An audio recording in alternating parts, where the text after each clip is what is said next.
भाषा विवाद में पावर स्टार पवन सिंह ने मारी एंट्री।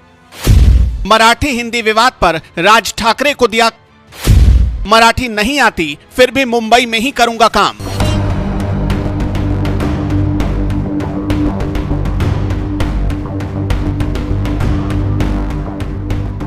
भाषा से पेट नहीं भरता, ये नेता भी जानते हैं, फिर भी चुनावी मौसम में भाषाई बम फेंक जाते हैं, क्योंकि यहाँ न मराठी अस्मिता की बात है, न ही मराठी भाषा के सम्मान की। यहाँ बात है अपनी सियासी साख बचाने की। इसलिए महाराष्ट्र के ठाकरे ब्रदर्स हिंदी भाषा का विरोध करते करते हिंदी की वजह से ही 20 साल बाद एक हो गए और खुद को मराठी भाषा का सबसे बड़ा शुभचिंतक साबित करने के लिए यहाँ तक कहने लगे कि अगर मराठी के लिए लड़ना गुंडागर्दी है तो हम गुंडे हैं। मराठी माणूस न्याय मागण्यासाठी आंदोलन करत असेल आणि त्याला जर का तुम्ही गुंड म्हणत असाल तर आम्ही गुंड आहोत।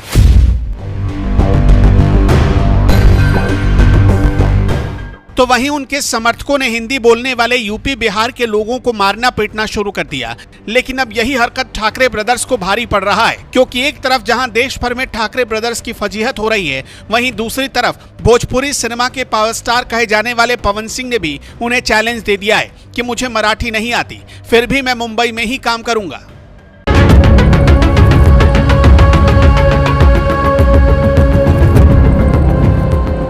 दरअसल जिस मुंबई में बैठकर ठाकरे ब्रदर्स राजनीति करते हैं, उस मुंबई में देश के कोने कोने से लोग नौकरी की तलाश में आते हैं, जिनमें बड़ी संख्या ऐसे लोगों की भी है जो पिछले कई सालों से मुंबई में रह रहे हैं, लेकिन इसके बावजूद उन्हें मराठी नहीं आती। और अब लगता है कि मुंबई में रहने वालों के लिए यही सबसे बड़ा गुनाह हो गया है। इसलिए पिछले कई दिनों से राज ठाकरे के समर्थक मराठी नहीं बोलने वालों को मारने पीटने पर उतारू हो गए।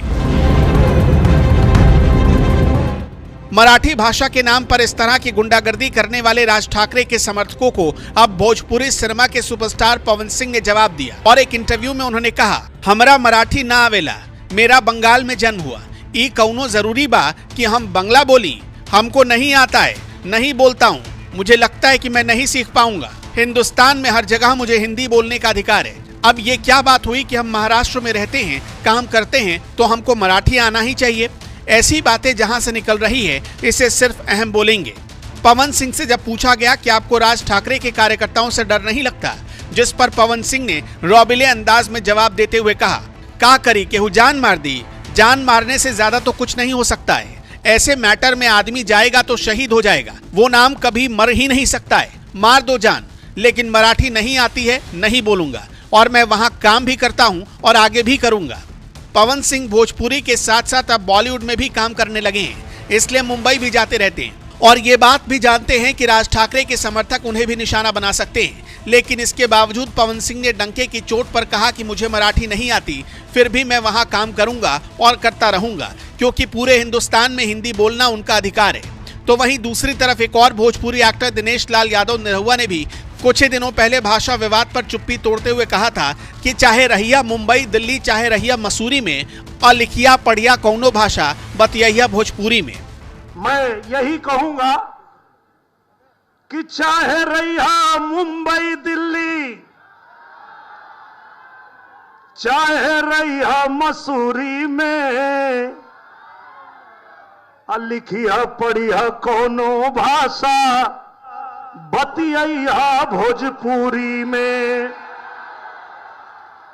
जय भारत, जय भोजपुरी। एक बार आजमगढ़ से ये आवाज बुलंद होनी चाहिए, जय भारत, जय भोजपुरी। भोजपुरी सिनेमा का दायरा अब यूपी बिहार तक ही सीमित नहीं रहा, बॉलीवुड तक भोजपुरी सिनेमा दस्तक दे चुका है। पवन सिंह, खेसारी लाल यादव, दिनेश लाल यादव जैसे तमाम बड़े कलाकार मुंबई में भी काम करते रहे हैं। और सबसे बड़ी बात यह कि इन कलाकारों को मराठी नहीं आती, लेकिन इसके बावजूद मुंबई में काम करते हैं और डंके की चोट पर काम करते रहेंगे, क्योंकि मुंबई सिर्फ ठाकरे परिवार की नहीं, पूरे देश की जान है, जहां कोई भी कभी भी आ सकता है, रह सकता है और कोई भी भाषा बोल सकता है। जरूरी नहीं कि उसे मराठी ही आती हो। और इसके बावजूद अगर ठाकरे के समर्थक भाषा के नाम पर मारपीट करते हैं, तो महाराष्ट्र की सत्ता में बैठी बीजेपी सरकार को भी ऐसे अराजक तत्वों को तगड़ा सबक सिखाना चाहिए।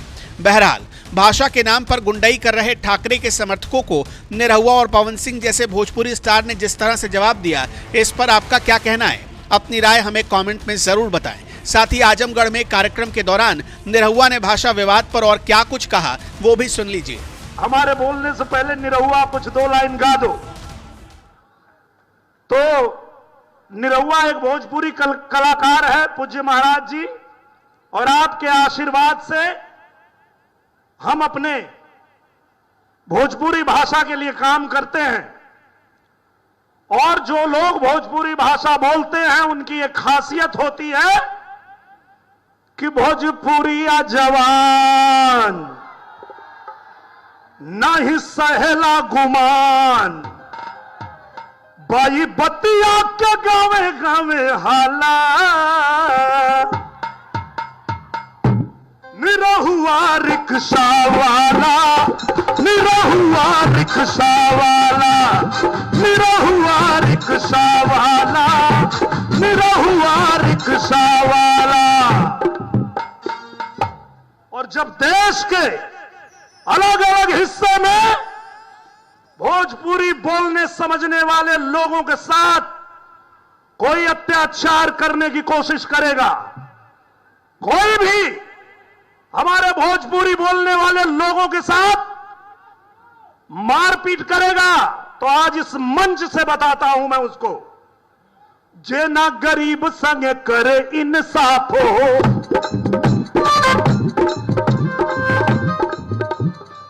ए भैया रही ले हम करे खिलाफ हो। आपको पता है आजमगढ़ में मुझे चुनाव लड़ने की जरूरत क्यों पड़ी? क्योंकि यही परिवारवादी वाले लोग जो आजमगढ़ में आकर के और यहां नौटंकी करते हैं कि हम यहां पीडीए बना रहे हैं। पीडीए का फुल फॉर्म मालूम है आप लोगों को? पारिवारिक डकैत अलायंस। ये परिवारवादी लोग जो पूर्वांचल को हमेशा नेग्लेक्ट किए, पूर्वांचल के लिए कभी कुछ किया नहीं, आज पूज्य योगी आदित्यनाथ महाराज जी के शासनकाल में पूरा उत्तर प्रदेश तो उत्तम प्रदेश बन ही रहा है। मेरा उत्तर प्रदेश नंबर 1 राज्य तो बन ही रहा है, साथ में मेरा आजमगढ़ भी चमक रहा है, मेरा पूर्वांचल भी चमक रहा है। पूर्वांचल एक्सप्रेसवे से आजमगढ़ को जोड़ के आज पूज्य महाराज जी ने पूर्वांचल का भाग्य बदल दिया है। हर क्षेत्र में, शिक्षा के क्षेत्र में देख लीजिए, चाहे आप कनेक्टिविटी देख लीजिए, और अब तो पूज्य महाराज जी ने उत्तर प्रदेश को रोजगार का हब भी बना दिया है। अब किसी को जरूरत नहीं है अपना घर परिवार छोड़ के कहीं और जाने की। हमारे उत्तर प्रदेश में पूज्य महाराज जी ने उद्योग धंधे लगाने शुरू कर दिए। आपके बाल बच्चों के भविष्य के लिए उत्तर प्रदेश को उत्तम प्रदेश बनाया है पूज्य महाराज जी ने। तो धन्यवाद तो बनता है। आप सब जोरदार ताली से पूज्य महाराज जी का धन्यवाद दीजिए कि ऐसे पूज्य महाराज जी ने उत्तर प्रदेश को ऐसा बना दिया है कि कहीं भी जाता हूं बड़े गर्व से कहता हूं कि देवता भी आते जहां साधु के भेष में, देवता भी आते। यही उत्तर प्रदेश है, यही आजमगढ़ की धरती है। देवता भी आते जहां साधु के भेष में, आप भी पधारो कभी उत्तर प्रदेश में, आप भी तो आओ मेरे उत्तर प्रदेश में। क्यों?